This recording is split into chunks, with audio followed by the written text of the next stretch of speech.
Hello and welcome viewers and students. Today we are going to analyze paper 024862 of our series. हमारे प्रश्न पत्रों की श्रृंखला में आज हम करने जा रहे हैं प्रश्न पत्र संख्या 62 का विश्लेषण। पेपर 62 पेपर 62 आपकी स्क्रीन्स पर। पहला सवाल संख्या 76। हमारा निर्देश है identify the segment in the following sentence which contains A grammatical error. नीचे दिए गए वाक्य में एक ग्रामेटिकल एरर है, जिस खंड में वो एरर है वही आपका जवाब होगा। वाक्य पढ़ते हैं। You should not discuss about your personal problems without your parents permission. Error यहाँ है डिस्कस के उपरांत अबाउट नहीं लगाते। शब्द डिस्कस का अर्थ ही है टॉक अबाउट। डिस्कस एक ट्रांजिटिव वर्ब है, उसके बाद सीधा उसका ऑब्जेक्ट आना चाहिए। योर पर्सनल प्रॉब्लम्स वो ऑब्जेक्ट है, अबाउट नहीं होना चाहिए था, वाक्य होना चाहिए था you should not discuss your personal problems without your parents permission. Error खंड ए में है, अबाउट का इस्तेमाल किया गया है जो नहीं किया जाना चाहिए था। Answer A. आगे बढ़ते हुए अगला सवाल संख्या 77 आपकी स्क्रीन्स पर। हमें बताना है प्रश्न शब्द यूफेमिज्म का ओपोजिट या एंटोनिम। शब्द यूफेमिज्म को हिंदी में कहेंगे प्रयोक्ति या व्यंजना। काफ़ी कठिन शब्द है, आम भाषा में कहें एक ऐसा शब्द जो दूसरे शब्द के स्थान पर इसलिए लिया गया है ताकि किसी व्यक्ति की भावनाएं या फीलिंग्स आहत ना हो। किसी हर्टफुल या चुभने वाले शब्द के स्थान पर कम चुभने वाले, कम हर्टफुल या किसी पोलाइट या प्लेजेंट शब्द का इस्तेमाल किया जाए तो उसे कहेंगे यूफेमिज्म। उदाहरण के तौर पर हम किसी को ओल्ड मैन या ओल्ड वुमन की जगह अगर सीनियर सिटीजन कहते हैं तो यूफेमिज्म हुआ। ठीक उसी तरीके से किसी व्यक्ति को डेफ कहने के स्थान पर हियरिंग इम्पेयर्ड अथवा ब्लाइंड कहने के स्थान पर अगर आप विजुअली इम्पेयर्ड कहते हैं तो वो यूफेमिज्म्स हुए। हमारा आंसर होगा डिस्फेमिज्म। डिस्फेमिज्म यूफेमिज्म का ठीक उल्टा है, ऐसा शब्द जो किसी अन्य शब्द के स्थान पर इस्तेमाल हुआ है, और ये शब्द जो हमने इस्तेमाल किया है ये अधिक चुभने वाला, कष्ट देने वाला, बुरा लगने वाला, अधिक ऑफेंसिव है, कम ऑफेंसिव या अच्छे शब्द के स्थान पर। उदाहरण के तौर पर सिगरेट को कैंसर स्टिक कहना डिस्फेमिज्म का उदाहरण है। ठीक उसी तरीके से अगर कोई व्यक्ति जीवित नहीं है तो हम कहें ही इज़ नो मोर या ही हैज़ पास्ड अवे तो ठीक है, किंतु अगर आप कहते हैं ही 6 फीट अंडर, वो अब भूमि में 6 फीट नीचे है, तो आपने एक डिस्फेमिज्म का इस्तेमाल किया। किसी विकलांग व्यक्ति को या दिव्यांग व्यक्ति को आप कहते हैं डिफरेंटली एबल्ड अथवा फिजिकली चैलेंज्ड तो ठीक है, किंतु अगर आप उसे क्रिपल कहें तो आप उसे चुभने वाला शब्द कह रहे हैं, वो डिस्फेमिज्म हुआ। अन्य ऑप्शंस अवश्य देखें। ऑप्शन बी सटायर का अर्थ है व्यंग्य। जब हम किसी का उपहास या आलोचना करने के लिए कोई बात कहते हैं, व्यंग्य का इस्तेमाल करते हैं, तो हम सटायर का प्रयोग कर रहे हैं। अपरूटिंग का अर्थ है उन्मूलन करना, जड़ से उखाड़ना, और केनार्ड का अर्थ है रूमर या अफवाह। हमारा आंसर ए ही होगा, यूफेमिज्म का ओपोजिट है डिस्फेमिज्म। आगे बढ़ते हुए अगला सवाल संख्या 78। हमें एक बार फिर से ग्रामेटिकल एरर का पता लगाना है। नीचे दिए गए वाक्य में organising world cup matches in England imply that rains can be a constant threat. Constant का अर्थ है लगातार या सतत, थ्रेट का अर्थ है खतरा, जोखिम। इंग्लैंड में वर्ल्ड कप ऑर्गेनाइज करने में जोखिम बना रहता है बरसात का। एरर कहाँ है? एरर यहाँ है। इम्प्लाई नहीं इम्प्लाइज होना चाहिए था। हमारा वाक्य है organising world cup matches in England implies that rains can be a constant threat. Organising world cup matches subject है और वाक्य सिंपल प्रेजेंट टेंस का है। आप जानते हैं अगर सिंपल प्रेजेंट टेंस का वाक्य हो और सब्जेक्ट सिंगुलर हो तो वर्ब में एस या ईएस का इन्फ्लेक्शन होना चाहिए। उदाहरण के तौर पर सिंगुलर सब्जेक्ट हो तो गो नहीं गोस लगाइए, डू नहीं डज लगाइए। इसी प्रकार इम्प्लाई नहीं इम्प्लाइज, क्योंकि organising world cup matches singular subject है। शब्द इम्प्लाई का अर्थ क्या है? शब्द इम्प्लाई का अर्थ है अर्थ होना। किसी चीज़ का इनडायरेक्ट अर्थ हो कोई, या फिर उसमें निहित या गर्भित अर्थ हो तो वो उसे इम्प्लाई कर रहा है। उदाहरण के तौर पर going there implies you will have to spend some money. वहाँ जाने में एक निहित अर्थ है कि आपको कुछ खर्च करना पड़ेगा। इंग्लैंड में वर्ल्ड कप मैचेस ऑर्गेनाइज करने में ये बात निहित है कि बरसात की जोखिम, बरसात का खतरा बना रहेगा।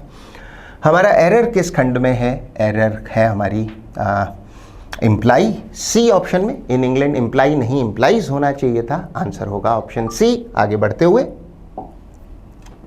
अगला सवाल हमारे पास रीअरेंजमेंट ऑफ सेंटेंसेस का एक प्रश्न है।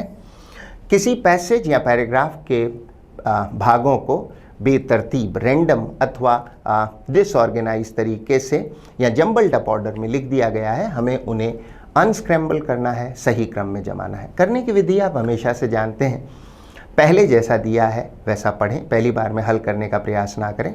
पढ़ लेने के बाद सेगमेंट्स के सही सीक्वेंस बनाने का प्रयास करें। सेगमेंट ए कहता है the move follows last weeks fatal Ethiopian Airlines crash. Move का अर्थ है कोई कदम, जो कदम किसी संस्था, व्यक्ति आदि ने उठाया हो वो उसका मूव है। फेटल का अर्थ है घातक या मृत्युकारी। एक ऐसा एक्सीडेंट आदि जिसमें मृत्यु हुई हो किसी एक व्यक्ति की या अधिक की, तो वो फेटल एक्सीडेंट होगा। इथियोपियन है इथियोपिया देश से संबंधित airlines crash. Aircraft manufacturer Boeing has grounded the entire global fleet. Ground का अर्थ है प्लेन्स को जमीन पर ही रोक देना, उड़ने से रोकना। प्लेन अब नहीं उड़ेंगे जब तक ग्राउंडेड है। The entire global fleet, fleet का अर्थ है बेड़ा। जो कंपनी बोइंग है जो प्लेन बनाती है, उसने अपना पूरा बेड़ा जो है उड़ने से रोक रखा है of its 737 max aircraft. Last October, a plane from the Indonesia-based carrier Lion Air had also crashed under similar circumstances. Last October, पिछले अक्टूबर में एक ऐसा ही एक एयर क्रैश हुआ था और वो प्लेन था इंडोनेशिया बेस्ड एक एयरलाइन है जिसका नाम है लायन एयर। ऑल्सो शब्द पे ध्यान दें, ऑल्सो का अर्थ है दूसरी चीज। That was the second time in 5 months a 737 MAX had crashed. ये 5 महीनों में दूसरी बार था कि 737 क्रैश हुआ। इतना पढ़ने पर हमें खासा अच्छा अनुमान लग गया है कि एक हालिया प्लेन क्रैश हुआ है और इसी संदर्भ में कहा गया है कि पहले भी ऐसा एयर क्रैश हो चुका है। एयरक्राफ्ट है 737 मैक्स एयरक्राफ्ट। पैसेज में हमारे दो बेहतरीन लिंक हैं, BA और DC। सबसे पहले B इंट्रोडक्टरी खंड है, वर्तमान या नवीन घटना के बारे में बात करता है। Aircraft manufacturer Boeing has grounded the entire fleet, पूरे बेड़े को रोक लिया है of its 737 max aircraft. The move, move का अर्थ है ये कदम, अपने सारे बेड़े को रोक लेने की जो ये उन्होंने कदम उठाया है। Follows last weeks fatal, fatal का अर्थ हम जानते हैं घातक या मृत्युकारी। Ethiopian Airlines crash, Ethiopian Airlines का एक प्लेन क्रैश हो गया जिसके कारण उन्होंने ये कदम उठाया है। उसके उपरांत होना चाहिए D, that was the second time, ये दूसरी बार हुआ है, पहला नहीं दूसरी बार ऐसी घटना हुई है। इन 5 months a 737 max had crashed, और वो कब हुई? D को पूरा करता है C। Last October a plane from Indonesia based carrier Lion Air had also crashed under similar circumstances. B के उपरांत A और फिर D के उपरांत C। ऐसा कौन सा ऑप्शन है जिसमें ये संयुग्मन या कॉम्बिनेशन हमें दिखते हैं? आंसर होगा ऑप्शन C, तीसरा। यही आपका आंसर है। आगे बढ़ते हुए अगला प्रश्न, प्रश्न संख्या 80 आपकी स्क्रीन पर। अब हमें पहचानना है रॉन्गली स्पेल्ड वर्ड, वो शब्द जिसकी स्पेलिंग गलत हो। हमारा आंसर होगा ऑप्शन D। कैटेस्ट्रॉफी की स्पेलिंग में अंत में Y नहीं E होना चाहिए। कैटेस्ट्रॉफी का अर्थ है विनाश या तबाही। अन्य ऑप्शन अवश्य देखें। इक्विवोकल का अर्थ है द्विअर्थी या अस्पष्ट। इक्विवोकल कथन किसी सामने वाले व्यक्ति को कंफ्यूज करने के लिए अक्सर कहे जाते हैं। कभी कभी भूलवश भी ऐसे कथन हो जाते हैं। कोई व्यक्ति कहता है कि मैं 5 बजे तक अवश्य आ जाऊंगा, किंतु एक बार पहले फ़ोन कर लूँगा। तो जब अवश्य आने की बात है तो फिर फ़ोन करने की शर्त क्यों लगा रहे हैं? आप कंफ्यूज कर रहे हैं। इक्विवोकल के लिए एक बहुत अच्छा सिनोनिम हो सकता है शब्द एम्बिग्यूअस। ऑप्शन बी देखें। इंजीनियस का अर्थ है प्रखर या तीव्र बुद्धि वाला, बुद्धिशाली, कुशाग्र। और इनजेन्युअस ऑप्शन सी का अर्थ है भोला भाला, किसी पर आसानी से भरोसा करने वाला। इनजेन्युअस के लिए शब्द हो सकता है नाइव, इनोसेंट या अनसस्पेक्टिंग। भोला भाला जो किसी पर आसानी से भरोसा कर ले, जिसे आसानी से भरोसे में लिया जा सके। हमारा आंसर यद्यपि डी ही रहेगा। आगे बढ़ते हुए सवाल संख्या 81 आपकी स्क्रीन पर। अब निर्देश है choose the correct direct speech form of the sentence given below. नीचे एक इनडायरेक्ट स्पीच का वाक्य है जिसे डायरेक्ट स्पीच में बदलना है। वाक्य है, father said that it was time he visited his uncle. आगे बढ़ने से पहले इट इज हाई टाइम या इट इज अबाउट टाइम के नियम को सीख लेते हैं। इट इज हाई टाइम अथवा इट इज अबाउट टाइम, या सिर्फ इट इज टाइम, हाई और अबाउट को छोड़ा भी जा सकता है, के बाद हमेशा सिंपल पास्ट टेंस लगाएं, वर्ब की सेकंड फॉर्म लिखें। इसे सब्जंक्टिव मूड या काल्पनिक भूतकाल कहते हैं। इट इज हाई टाइम या अबाउट टाइम या इट इज टाइम के बाद सिंपल पास्ट टेंस लगाएं। ऐसे ना कहिए it is about time you apologise to your wife, कहिए it is about time you apologise to your wife. It is high time, about time या it is time का प्रयोग इस अभिप्राय से होता है कि ये काम आप कर लीजिए, इसमें बिल्कुल विलंब ना कीजिए। और एक अनकहा अर्थ होता है, पहले करते तो और भी बेहतर होता, पर देरी अब बिल्कुल मत कीजिए, इस काम को कर ही लीजिए। हम ना कहें it is high time I do something या आई शुड डू समथिंग, कहना चाहिए it is high time I did something, means इस काम को मुझे अब कर लेना चाहिए, विलंब नहीं करना चाहिए, पहले करते तो बेहतर होता पर अब देरी बिल्कुल भी नहीं करनी चाहिए, इस काम को कर डालिए। मूल वाक्य पे फिर से आ जाते हैं। His father said that it was time he visited his uncle. Indirect speech में सेड है तो डायरेक्ट स्पीच की रिपोर्टिंग वर्ब पास्ट टेंस में रही होगी। डायरेक्ट स्पीच की रिपोर्टिंग वर्ब पास्ट में होगी, जो इनडायरेक्ट स्पीच में हमें सेड के रूप में दिख रही है। It was time he visited his uncle. अगर रिपोर्टिंग वर्ब पास्ट में थी तो डायरेक्ट स्पीच के टेंस को इनडायरेक्ट में अवश्य बदला गया होगा। इट वाज टाइम हमारे पास इनडायरेक्ट स्पीच में है तो निस्संदेह डायरेक्ट स्पीच में रहा होगा इट इज टाइम। वो ऑप्शन सही होगा जिसमें इट इज टाइम हो। ऑप्शन ए भी ऐसा ही है, सी और डी में भी इट इज टाइम है। हमारा आंसर होना चाहिए option D, quote it is time you visited your uncle unquote said his father. आप सोचते होंगे ऑप्शन ए या सी क्यों नहीं, देखते हैं। It is time you visit नहीं होगा, हम जानते हैं इट इज टाइम या इट इज हाई टाइम या इट इज अबाउट टाइम के बाद सिंपल पास्ट टेंस होना चाहिए, विजिट नहीं विजिटेड। ऑप्शन ए इस तरह गलत हो गया। ऑप्शन सी की भी समीक्षा करते हैं, it is time you visited my uncle, नहीं, फादर हिज फादर ने उससे कहा, तो it is time you visited your uncle unquote said his father. Option D ही सही होगा, अन्य कोई ऑप्शन सही नहीं होगा। आगे बढ़ते हुए अगला सवाल, सवाल संख्या 82, एक बार फिर से रीअरेंजमेंट ऑफ सेंटेंसेस का प्रश्न है, जिन्हें अस्त व्यस्त या फिर एक रैंडम ऑर्डर में आगे पीछे रख दिया गया है। इन्हें सही क्रम में जमाना है, अनस्क्रैम्बल करना है, सही तरह से ऑर्गेनाइज करना है। करने की विधि आप हमेशा से जानते हैं, जैसे दिया है वैसे पढ़ें और फिर आपस में लिंक करते हुए सही सीक्वेंस तक पहुंचे। However, new research shows that taking the dog for a walk can have its downsides for seniors. Downsides का अर्थ है नकारात्मक पक्ष, नकारात्मक पहलू या नेगेटिव पॉइंट्स। फॉर सीनियर्स का अर्थ है सीनियर सिटीजन्स, वरिष्ठ लोग। Dogs are great companions, companions का अर्थ है साथी, कुत्ते बहुत अच्छे साथी होते हैं। Provide a healthy excuse to go for a walk and get a bit of exercise.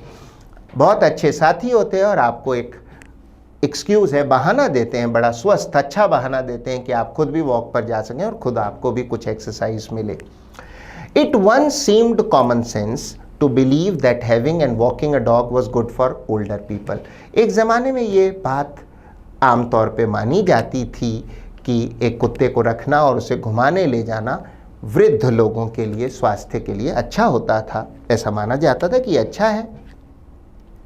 A report published in an American medical journal, journal का अर्थ है पत्रिका, says injuries among seniors related to dog walking are becoming increasingly prevalent. Prevalent का अर्थ है व्याप्त। वरिष्ठ लोगों में कुत्ते को वॉक करने के कारण होने वाली इंजरीज अब काफ़ी व्याप्त हैं। इतना पढ़ने पर हमें अनुमान हो चला है कि इसमें दो बेहद अच्छे सीक्वेंस हैं, सी बी और बी ए। सबसे पहले सी, इट वंस सीम्ड, ये एक जनरल परसेप्शन था और अब फिर उसके बाद हम आगे बढ़ेंगे तो ये इंट्रोडक्टरी खंड, general perception. It once seemed common sense to believe that having and walking a dog was good for older people. ये जनरली माना जाता था कि कुत्ता रखना और उसे घुमाना बड़ी उम्र के लोगों के लिए अच्छा होता था। उसके उपरांत B, dogs are great companions and provide a healthy excuse to go for a walk and get a bit of exercise. उसके उपरांत ए, ये जनरल बात है। अब हम इससे उल्टी बात कर रहे हैं। However, new research shows that taking the dog for a walk can have its downsides, means negative aspects या नकारात्मक पक्ष भी हो सकते हैं for seniors, और वो नकारात्मक पक्ष बचे हुए खंड डी में ही आ रहे हैं। बीए के बाद सिर्फ डी हो सकता है। A report published in American medical journal says injuries among seniors related to dog walking are becoming increasingly prevalent. वरिष्ठ जनों में कुत्ते को वॉक कराने के दौरान होने वाली इंजरीज बहुत ज़्यादा प्रिवेलेंट हो रही हैं, मीन्स बड़ी संख्या में रिपोर्ट हो रही हैं, समाज में व्याप्त हैं। वो कौन सा ऑप्शन है जिसमें सी के बाद बी हो, बी के बाद ए और अंत में डी हो? हमारा आंसर होना चाहिए ऑप्शन बी, दूसरा ऑप्शन, यही हमारा आंसर है। आगे बढ़ते हुए सवाल संख्या 83 आपकी स्क्रीन पर। अब हमारा निर्देश है choose the correct passive form of the given sentence. नीचे एक डायरेक्ट स्पीच का वाक्य है जिसे इनडायरेक्ट स्पीच में बदलना है। वाक्य है राशि must have made the call. वाक्य डायरेक्ट स्पीच का है। हम जानते हैं मस्ट हैव की पैसिव रचना होती है मस्ट हैव बीन, ठीक उसी तरह जैसे शुड हैव और कुड हैव की पैसिव रचना क्रमशः होती है शुड हैव बीन और कुड हैव बीन। सो वही ऑप्शन सही होगा जिसमें मस्ट हैव बीन हो और नया सब्जेक्ट होगा दैट कॉल।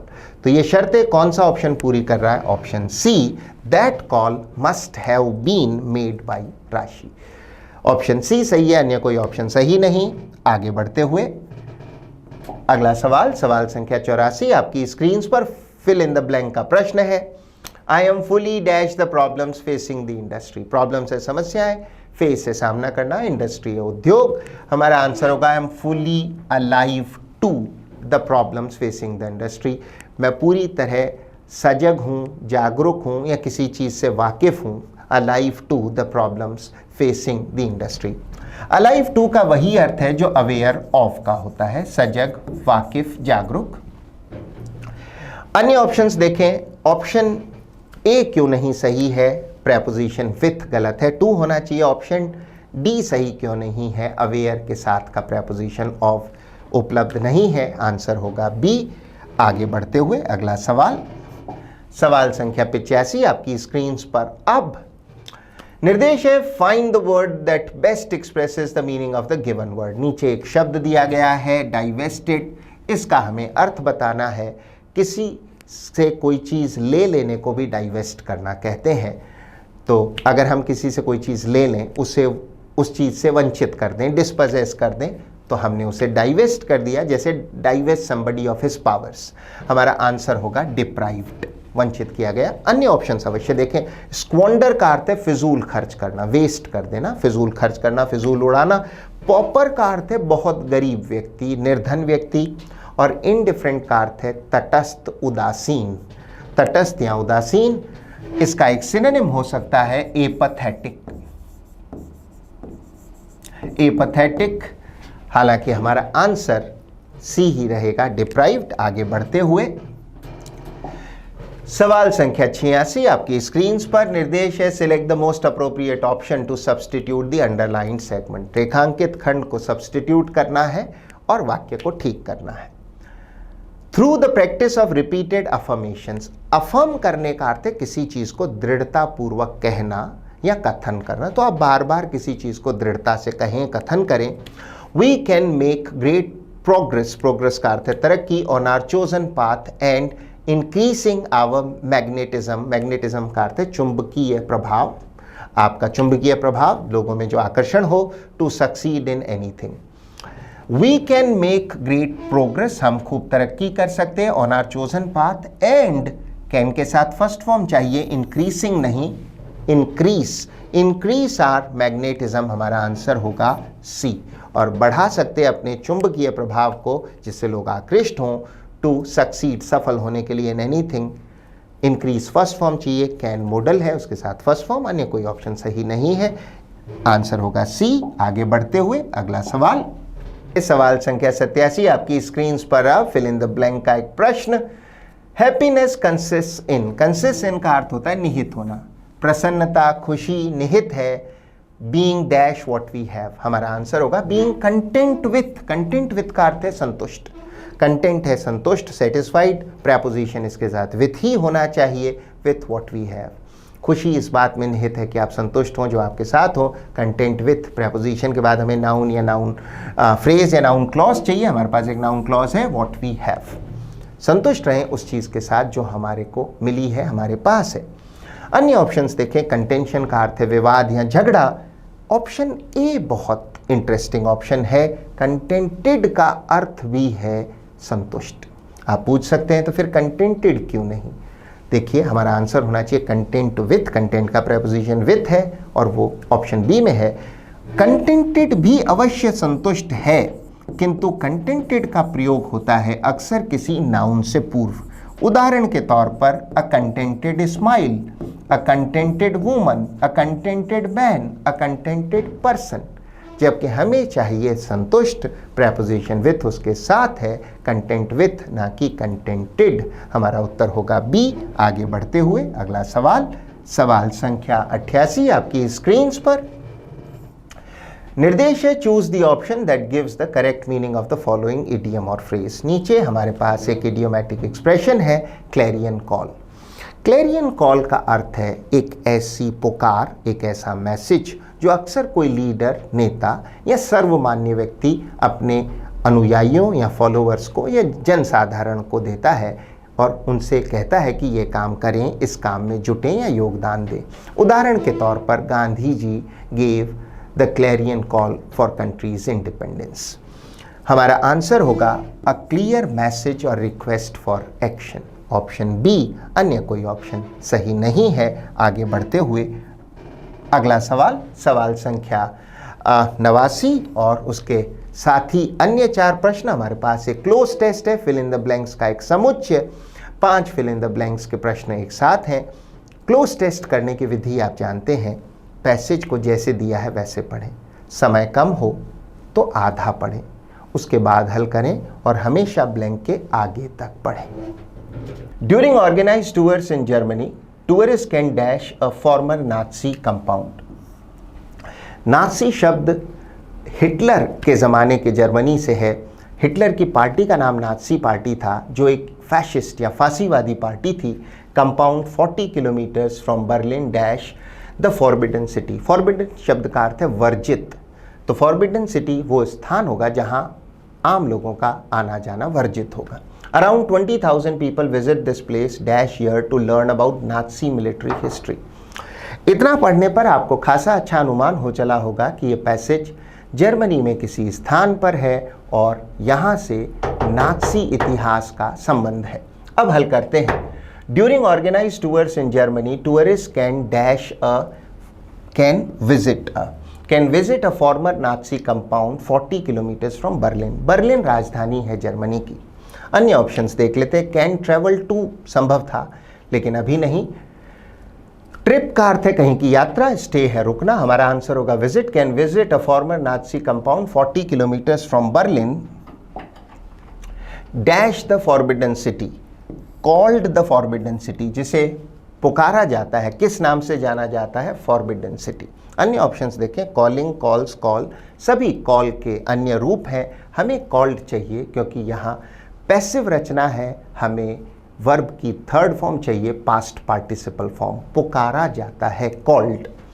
आगे बढ़ते हुए, कॉल्ड द फॉरबिडन सिटी, जिसे वर्जित शहर के नाम से जाना जाता है। Around 20,000 people visit this place dash year, every year, प्रतिवर्ष। प्रतिवर्ष यहाँ लगभग 20,000 लोग आते हैं to learn about Nazi military history, Nazi सैन्य इतिहास को जानने के लिए प्रतिवर्ष यहाँ लगभग 20,000 लोग इस स्थान की यात्रा करते हैं। होल का अर्थ है पूर्ण, वन एक, ऑल है सभी। हमारा आंसर होगा एवरी ईयर। आगे बढ़ते हुए, the Nazis dash militarily active at this compound. Nazi जो लोग थे वो वर, नाज़ीज प्लूरल सब्जेक्ट है, वर मिलिटरीली मीन सैन्य रूप से एक्टिव होते थे इस कंपाउंड में। अन्य ऑप्शन देखें। वॉज हो नहीं सकता, नाज़ीज प्लूरल है, हैज़ बीन और हैव बीन भी बिल्कुल नहीं हो सकते, वाक्य भूतकालिक है। वर मिलिटरीली सैन्य रूप से active at the compound which was kept dash in a forest, जो कि कैसे रखा गया, कंसील्ड। कंसील्ड का अर्थ है छिपा हुआ, जिसे छिपा हुआ रखा गया। एक फॉरेस्ट का अर्थ है जंगल में।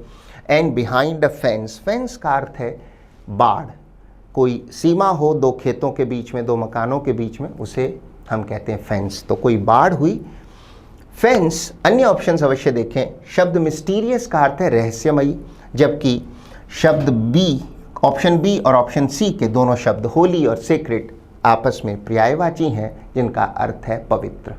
होली भी पवित्र, सेक्रेड भी पवित्र, या हेलोड, हेलोड HALLOWED इसका एक सिनोनिम हो सकता है हेलोड, दोनों के लिए पवित्र। हमारा आंसर यद्यपि कंसील्ड ही रहेगा। They hid underground in bunkers, underground है भूमि के नीचे, इन बंकर्स, बंकर्स कहते हैं खंदकों को, भूमि के नीचे खड्डे खोद दिए जाते हैं जिनमें सिपाही दुश्मन के हमले से बच सकते हैं और दुश्मन पर भारी जवाबी हमला कर सकते हैं। हिड पास्ट टेंस है हाइड का। दे यहाँ पर प्रोनाउन है नाज़ीज़ के लिए, नाज़ी सिपाहियों आदि के लिए। They hid underground in bunkers in country homes, यहाँ शब्द कंट्री का अर्थ देश नहीं है, ग्रामीण है। वे छिप जाते थे भूमि के नीचे खोदी हुई खंदकों या बंकर्स में, ग्रामीण घरों में, इन कंट्री होम्स, ग्रामीण घरों में वो खंदकें खोदते होंगे भूमि के नीचे। And they planned much of world war II here, और उन्होंने वर्ल्ड वॉर II के बहुत बड़े हिस्से की जो प्लानिंग थी, योजना थी, वो यहीं इन्हीं ग्रामीण घरों में खोदे गए बंकर्स या खंदकों में रची। आगे बढ़ते हुए अगला सवाल, सवाल संख्या 94 आपकी स्क्रीन पर। अब हमें ओपोजिट या एंटोनिम बताना है। प्रश्न शब्द डियर का, डियर का अर्थ प्रिय है, आप जानते हैं, लेकिन एक और अर्थ होता है कॉस्टली या एक्सपेंसिव, महंगा। अगर कोई चीज़ डियर है तो काफ़ी महंगी है, कॉस्टली है। विलोम शब्द होगा इनएक्सपेंसिव, इनएक्सपेंसिव का अर्थ है सस्ता, जिसमें बहुत खर्चा ना हो। अन्य ऑप्शन अवश्य देखें। ऑप्शन बी इम्ब्रोलियो, इसका प्रोनंसिएशन नोट करें, शब्द का उच्चारण है, प्रोनंसिएशन है इम्ब्रोलियो। इम्ब्रोलियो का अर्थ है एक जटिल, पेचीदा, कठिनाई भरी सिचुएशन, अक्सर काफ़ी कॉम्प्लिकेटेड सिचुएशन को कहते हैं इम्ब्रोलियो। एक्सपेंसिव का अर्थ है महंगा, ये प्रश्न शब्द का सिनोनिम है, जबकि हमसे विलोम शब्द यानी एंटोनिम पूछा गया है नॉनशलेंस। चौथा ऑप्शन एक बहुत अच्छा शब्द, उच्चारण है नॉनशलेंस। नॉनशलेंस का अर्थ है बेफिक्री। अगर आप बिल्कुल निश्चिंत, बेफिक्र रहते हैं तो आपकी बेफिक्री की स्थिति है नॉनशलेंस। हमारा आंसर यद्यपि ए ही रहेगा। आगे बढ़ते हुए अगला सवाल, सवाल संख्या 95 आपकी स्क्रीन पर। निर्देश है choose the word which best expresses the meaning of the given word. प्रश्न शब्द का सिनोनिम या पर्यायवाची बताना। मेरिट्रिशियस ऐसी चीज के लिए कहा जाता है जो ऊपरी तौर पर आकर्षक हो सकती है पर उसमें असली चीज ना हो, असली कोई मूल्यवान बात ना हो, जो ऊपरी दिखावे की चीज हो, दिखावटी हो, आडंबरी हो। हमारा आंसर होगा प्रिटेंशियस। प्रिटेंशियस का अर्थ भी है आडंबरी या दिखावटी। अन्य ऑप्शन अवश्य देखें। वैल्यूएबल का अर्थ है मूल्यवान। ये एक शब्द है जो लगभग उल्टा है अर्थ में प्रश्न शब्द से, हमें चाहिए सिनोनिम। डोलफुल का अर्थ है दुखी, सैड, और डिस्टॉर्ट का अर्थ है किसी चीज़ को तोड़ना, मरोड़ना या विकृत करना। अगर आप तथ्यों को तोड़ मरोड़ कर पेश कर रहे हैं तो आप उन्हें डिस्टॉर्ट कर रहे हैं। हमारा आंसर बी होगा। आगे बढ़ते हुए अगला सवाल, सवाल संख्या 96 आपकी स्क्रीन पर। निर्देश है select the most appropriate option to substitute the underline segment. रेखांकित जो हिस्सा है इसे सब्सटीट्यूट करना है सही ऑप्शन से। पढ़ते हैं the centre would reconsider. Reconsider का अर्थ है पुनर्विचार करना। इट्स ड्राफ्ट, ड्राफ्ट का अर्थ है मसौदा। And limit its scope, scope का अर्थ है किसी चीज का कार्यक्षेत्र। The centre would reconsider its draft, अपने मसौदे पर पुनर्विचार करेगा। And limit its scope to provide relief, relief का अर्थ है राहत। Provide relief to women instead of creating a new regulative, regulative नहीं न्यू रेगुलेशन, हमें नाउन चाहिए, न्यू रेगुलेटिव नहीं, नया नियम या कायदा, नया नियम कायदा बनाने की जगह राहत देनी है instead of creating a new regulation. कौन सा ऑप्शन इस एरर को ठीक कर रहा है? हमारा आंसर है C, instead of creating a new regulation. यही हमारा आंसर होगा। आगे बढ़ते हुए अगला सवाल, सवाल संख्या 97 आपकी स्क्रीन पर। अब हमें एक मिस स्पेल्ड या रॉन्गली स्पेल्ड वर्ड पहचानना है और हमारा आंसर है अकोमोडेशन, ऑप्शन ए। अकोमोडेशन की स्पेलिंग में न केवल सी बल्कि एम भी डबल होना चाहिए। अकोमोडेशन का अर्थ है आवास या रहने की जगह है। अन्य ऑप्शन अवश्य देखें। शब्द प्रोपेंसिटी का अर्थ है प्रवृत्ति या टेंडेंसी। ऑप्शन सी मिसलेनियस का अर्थ है विविध, कई विभिन्न चीजों से मिलकर बना हुआ या विभिन्न चीजें जिसमें हो विविध। जबकि अंतिम ऑप्शन प्रोफेसाई का अर्थ है भविष्यवाणी करना या टू प्रिडिक्ट। ध्यान देना चाहिए इसी शब्द की नाउन फॉर्म है प्रोफेसी। प्रोफेसी में हम सी वाई लेते हैं, एस वाई नहीं, ये नाउन है, इसका अर्थ है भविष्यवाणी या प्रिडिक्शन। जबकि हमारे पास वर्ब फॉर्म मिली है और इसका उच्चारण है प्रोफेसाई, जिसका अर्थ है भविष्यवाणी करना या टू प्रिडिक्ट। हमारा आंसर यद्यपि ए ही रहेगा, अकोमोडेशन की स्पेलिंग में सी के साथ एम बी डबल होना चाहिए।